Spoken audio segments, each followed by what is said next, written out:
Yo, what is up mga ka-Zenzone?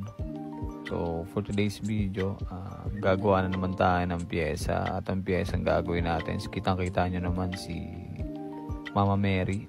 Dalawa nga pala yung ginawa ko dyan mga ka-Zenzone. Magkabila ang braso yan.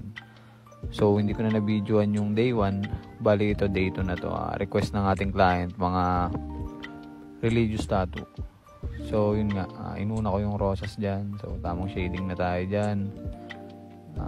Ang pyesa na yan is papatakbuhin lang natin ng black and gray. At yan na nga, tapos na ako sa rosas dyan. Nagpuputi na ako para wala na akong balikan. At nag-freehand nga pala ako dyan sa taas ng ulo ni Mama Mary, yung parang background sa mga parang halo niya. And then yun nga, papakita ko lang din sa inyo kung gaano kabagal mag-lining. Ayan, ganyan ako kabagal mag-lining. And then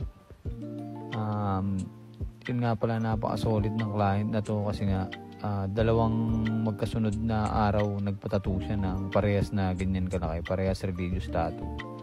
Pero syempre nasasaktan siya dyan. Nakikita nyo naman yung mukha niya, humingi-wingi na kasi nagpuputi na ako. Bali malapit na tayong matapos dyan. Nagpuputi na lang ako sa mga detalye ni Mama Mary para lumitaw lalo.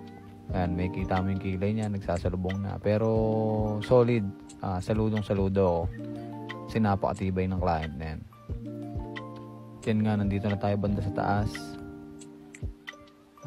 Tamang lining na lang tayo dyan. At ang gamit ko nga palang needle dyan is 5RL ng Poseidon cartridges. Version 3 yata yan, kung di ako nagkakamali. Yun nga, malapit nang matapos. Lahat naman ng gamit ko dyan Poseidon cartridges. Sobrang talim ng cartridges na yan, ng mga karayom na yan. Kahit anong sukat, sobrang ganda. And then ito na nga yung kinalabasan niya. Nagsusoap na ako. Sa mga gusto nga palang magpatattoo, feel free to message me sa main account ko na Ryzen Capacitor or sa Facebook page na Zenzone Studio. Paki-like and share na lang din, and then paki-follow. Yun lang po. Tapos papakita ko na lang din yung kabilang ginawa ko.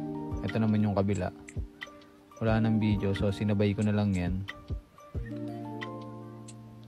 Ayan, may kita nyo naman. Sinabay ko na lang din yan sa pagsusoap.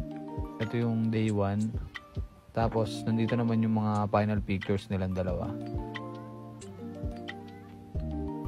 Yan. And then ito yung sunod. Yan. Peace out.